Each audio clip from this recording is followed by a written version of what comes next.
Hello दोस्तों। बचपन में ही कुछ बड़ा कर दिखाने के सपने तो सभी देखते हैं, लेकिन उनको अचीव वही कर पाते हैं जो अपनी मेहनत और डेडिकेशन के साथ काम करें। हम ऐसे ही एक शख्स की बात करने वाले हैं जिन्होंने अपनी मेहनत और डेडिकेशन के साथ आज ये मुकाम हासिल किया है। आज हम बात करेंगे इंडियन क्रिकेट टीम के विकेटकीपर बल्लेबाज ऋषभ पंत की। ऋषभ पंत का जन्म 4 अक्टूबर 1997 को उत्तराखंड हरिद्वार में हुआ था। उनके पिता राजेंद्र पंत और उनकी माताजी का नाम सरोज पंत था, जो एक हाउसवाइफ हैं। ऋषभ पंत बचपन से ही बहुत सीधे साधे थे। वो ऐसा कोई काम नहीं करते थे जिससे उनके घर को कुछ परेशानी हो, पर वो क्रिकेट के बहुत ही जुनूनी थे। इसलिए वे बचपन में ही कपड़े धोने वाली मुगरी से क्रिकेट खेला करते थे, और उन्हें जब भी मौका मिलता वो उसे लेकर बाहर चला जाया करते थे, जिस कारण उन्हें अपनी मम्मी से डांट भी मिलती थी। लेकिन धीरे धीरे सबको समझ आने लगा था कि यही उनका पहला प्यार है। उसके बाद उनके पेरेंट्स ने कभी उनको खेलने से नहीं रोका। बात है 2007 और 2008 की, जब उनकी दीदी दिल्ली में रहती थी। उन्होंने ऋषभ पंत को बताया कि दिल्ली में एक टैलेंट हंट प्रोग्राम के द्वारा क्रिकेटर चुने जा रहे हैं। तब वे दिल्ली आए और उनका सिलेक्शन भी हो गया। उन्हें दिल्ली में सोनट क्लब में सप्ताह के 2 दिन, शनिवार और रविवार, ट्रेनिंग दी जाती थी। उन दिनों उनके पास इतने पैसे नहीं थे कि वे किराए के कमरे में रह सकें, इसलिए वो सुबह ट्रेन के द्वारा रुड़की से दिल्ली पहुंचते, पूरे दिन भर सोनट क्लब में ट्रेनिंग लेते और शाम होते ही पास के गुरुद्वारा मोती बाग में जाकर लंगर खाकर पेट भरते थे और रात को वहीं सो जाते थे। अगले दिन रविवार को ट्रेनिंग लेते और ट्रेन से अपने घर रुड़की लौट जाते। यही क्रम कई सालों तक चलता रहा, पर बार बार आने जाने वाली समस्या को अपने ऊपर हावी नहीं होने दिया, और कभी ये समस्या उनके हौसले पस्त न कर सकी। फिर वे आगे जाकर राजस्थान से ट्रेनिंग लेने लगे, जहाँ कुछ दिनों के बाद लौट आए और दिल्ली में ही सोनट क्लब में ट्रेनिंग शुरू की। एक बार ऐसा भी कठिन समय आया कि उनको क्लब से निकाल दिया गया, पर वे फिर भी अपने जुनूनी क्रिकेट को सीखने से पीछे नहीं हटे।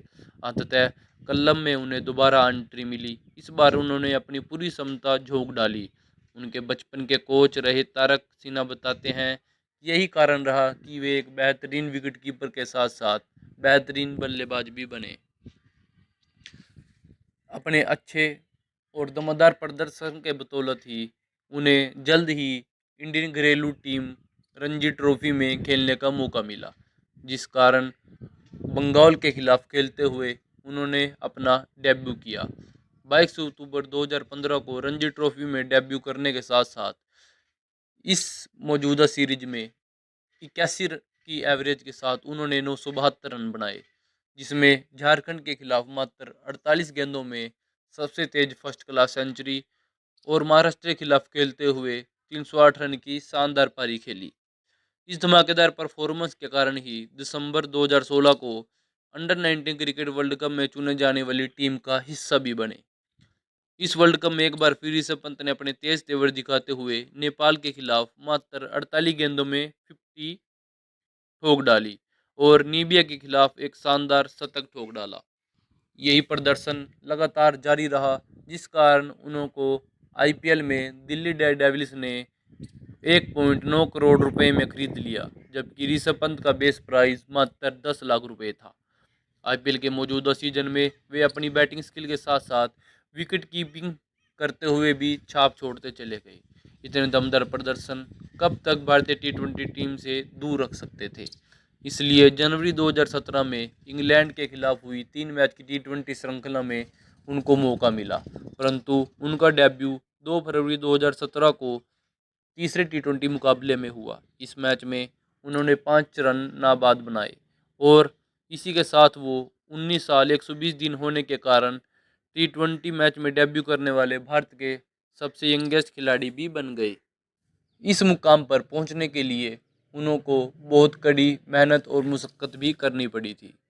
उत्तराखंड में जन्मे ऋषभ पंत फाइनेंशियल कंडीशन कुछ ज़्यादा खास नहीं थी, और उनके पिताजी ने उनको कभी खेलने से भी नहीं रोका। इसलिए 2005 में वो अपने फैमिली के साथ दिल्ली ही रहने लगे। बाद की पढ़ाई उन्होंने दिल्ली से ही पूरी की। ऋषभ पंत के पिताजी को पहले से ही उनकी क्रिकेट क्षमता पर पूरा विश्वास था, इसलिए वो दिल्ली आने को तैयार हो गए थे। ऋषभ पंत के कोच उनको एडम गिलक्रिस्ट की वीडियो अक्सर दिखाया करते थे, क्योंकि वो जानते थे अगर क्रिकेट टीम में जंगा पानी है तो विकेट कीपिंग के साथ साथ बल्लेबाजी पर भी ध्यान देना होगा। इसलिए वो एडम गिलक्रिस्ट की क्रिकेटिंग स्किल उन्हें देते रहते थे। वो उनकी विकेट कीपिंग और बल्लेबाज दोनों को ऋषभ पंत में देखना चाहते थे, जिस कारण आज ऋषभ पंत इतने बड़े मुकाम पर पहुंच चुके हैं। 10 लाख के बेस प्राइस से आज ऋषभ पंत को 15 करोड़ में दिल्ली डेविल डेविस की टीम का हिस्सा बन चुके हैं। 1.8 करोड़ में खरीदे गए ऋषभ पंत 2020 में दिल्ली डेविल डेविल्स द्वारा 15 करोड़ में खरीद जा चुके हैं। अपनी दमदार प्रदर्शन के कारण उनको दिल्ली डेविल डेविल्स टीम का एक मेन हिस्सा माना जाता है। अपनी ताबड़तोड़ बल्लेबाजी करते हुए दिल्ली डेविल्स के साथ 128 रन की पारी खेलकर उन्होंने अपने आलोचकों के मुंह बंद कर दिए। ऋषभ पंत को हाल ही में जनवरी 2021 में ICC player of the month का अवार्ड भी दिया गया है। ऋषभ पंत एकमात्र ऐसे विकेटकीपर बल्लेबाज हैं जो सब कॉन्टिनेंट में जाकर शतक लगा चुके हैं। ऋषभ पंत ने इंग्लैंड और ऑस्ट्रेलिया में एज ए विकेटकीपर बल्लेबाज शतक जमाकर सभी का मुंह बंद कर दिया। और हाल ही में इंग्लैंड में हुई टेस्ट सीरीज में ऋषभ पंत के दमदार प्रदर्शन के कारण ही टीम इंडिया को जीत मिली। फाइनल टेस्ट मैच में विक्ट्री रन मारकर ऋषभ पंत ने ये ट्रॉफी इंडिया के नाम की। इंडिया ने यह सीरीज 2-1 से जीतकर इतिहास रच दिया और उन इतिहास के पन्नों में ऋषभ पंत का नाम हमेशा के लिए अमर हो गया। गुरुद्वारे से लेकर लंगर खाने तक के सफ़र को ऋषभ पंत कभी भूल नहीं पाएंगे। आज Rishabh Pant Indian cricket team के एक अहम हिस्सा बन चुके हैं। आज उनकी नेटवर्थ 4.9 मिलियन डॉलर है, जो इंडिया के लगभग 33 करोड़ रुपए मानी जाती है। आज के दौर में ऋषभ पंत के पास लग्जरी हाउस, लग्जरी कार्स और एक अच्छा लाइफस्टाइल है, परंतु उन्होंने कभी भी अपनी मेहनत और डेडिकेशन को पीछे नहीं रोका। अब भी इतनी ही लगातार मेहनत और डेडिकेशन करते हुए वो अपने फ्यूचर को और चमकदार बनाना चाहते हैं। हाल ही में 2019 में उन्होंने इंस्टाग्राम पर अपनी और अपनी गर्लफ्रेंड ईशा नेगी की पोस्ट भी साझी की थी। हम आपको बता दें, ऋषभ पंत और उनकी गर्लफ्रेंड ईशा नेगी 2018 से ही रिलेशनशिप में है। तो फ्रेंड, आज के लिए इतना ही। तो कैसी लगी आपको इंडियन क्रिकेट टीम के विकेटकीपर बल्लेबाज ऋषभ पंत की ये बायोग्राफी? उम्मीद है आपको अच्छी लगी होगी। कमेंट बॉक्स में जल्दी कमेंट करिए और अपने रिव्यू दीजिए।